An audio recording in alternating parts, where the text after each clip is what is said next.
அஸ்ஸலாமு அலைக்கும் friends and family எல்லோரும் எப்படி இருக்கீங்க? வாங்க இன்றைக்கி பன் பரோட்டா செய்யலாம். எப்படி செய்யறதுன்றதை நீங்கள் பார்க்கலாம் வாங்க.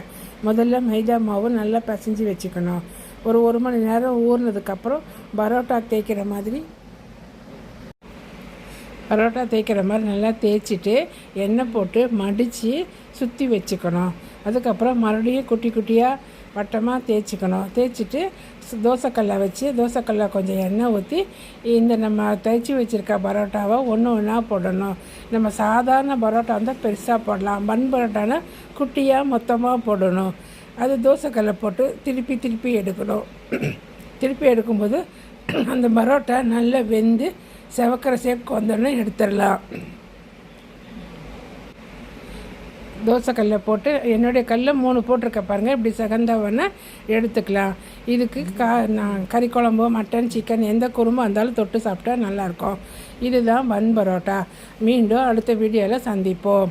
பாய். கமெண்ட்